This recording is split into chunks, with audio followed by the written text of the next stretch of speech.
ನಮಸ್ಕಾರ ಗೆಳೆಯರಿ, welcome back to new video. ಶೀರ್ಷಿಕೆ ಮಳೆ, ಕಾಫಿ ಮತ್ತು ಪ್ರೀತಿ. ಮಳೆಯ ಹನಿಗಳು ನಿಧಾನವಾಗಿ ಸುರಿಯುತ್ತಿದ್ದವು. ಬೆಂಗಳೂರಿನ ಒಂದು ಚಿಕ್ಕ ಕಾಫಿ ಅಂಗಡಿಯಲ್ಲಿ ಅನನ್ಯ ಕಿಟಕಿಯ ಪಕ್ಕದಲ್ಲಿ ಕುಳಿತು ಮಳೆಯನ್ನು ನೋಡುತ್ತಿದ್ದಳು. ಅಷ್ಟರಲ್ಲಿ ಬಾಗಿಲು ತೆರೆದು ಒಳಗೆ ಬಂದವನನ್ನು ನೋಡಿ ಅವಳ ಹೃದಯ ಒಂದು ಕ್ಷಣ ನಿಂತಂತಾಯಿತು. ಅವನು ಅರ್ಜುನ್. ಕಾಲೇಜು ದಿನಗಳಿಂದಲೇ ಅವಳ ಮನಸ್ಸಿನ ನೆಲೆಸಿದ್ದ ಹುಡುಗ. ಅನನ್ಯ ಎಂದು ಆಶ್ಚರ್ಯದಿಂದ ಕೇಳಿದ ಅರ್ಜುನ್.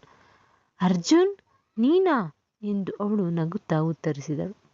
ಇಬ್ಬರು ಒಂದೇ ಟೇಬಲ್ ಬಳಿ ಕುಳಿತುಕೊಂಡರು. ಮಾತುಗಳು ನಿಧಾನವಾಗಿ ಆರಂಭವಾದವು. ಕಾಲೇಜಿನ ನೆನಪುಗಳು, ಸ್ನೇಹಿತರ ಕಥೆಗಳು, ಕನಸುಗಳು. ಸಮಯ ಹೇಗೆ ಕಳೆಯಿತು ಎಂಬುದೇ ಗೊತ್ತಾಗಲಿಲ್ಲ. ಹೊರಗೆ ಮಳೆ ಇನ್ನೂ ಜೋರಾಗಿತ್ತು. ನಿನಗೆ ಗೊತ್ತಾ ಎಂದು ಅರ್ಜುನ್ ಕೇಳಿದ. ಏನು? ಕಾಲೇಜಿನಲ್ಲಿದ್ದಾಗ ನಿನ್ನ ಮೇಲೆ ನನಗೆ ತುಂಬ ಇಷ್ಟ ಆಯಿತು. ಅನನ್ಯ ಮುಖ ಕೆಂಪಾಯಿತು. ನನಗೂ ಎಂದಳು ಅವಳು. ನಾಚಿಕೆಯಿಂದ ಹೇಳಿದಳು. ಆ ಕ್ಷಣ ಇಬ್ಬರ ಕಣ್ಣುಗಳು ಒಂದನ್ನೊಂದು ಹುಡುಕಿದವು. ಮಳೆಯ ಶಬ್ದ, ಕಾಫಿಯ ಸುವಾಸನೆ ಮತ್ತು ಇಬ್ಬರ ಹೃದಯಗಳ ಬಡಿತ ಮಾತ್ರ ಕೇಳಿಸುತ್ತಿತ್ತು. ಆ ದಿನದ ನಂತರ ಅವರ ಭೇಟಿ ಪ್ರತಿದಿನದ ಅಭ್ಯಾಸವಾಯಿತು.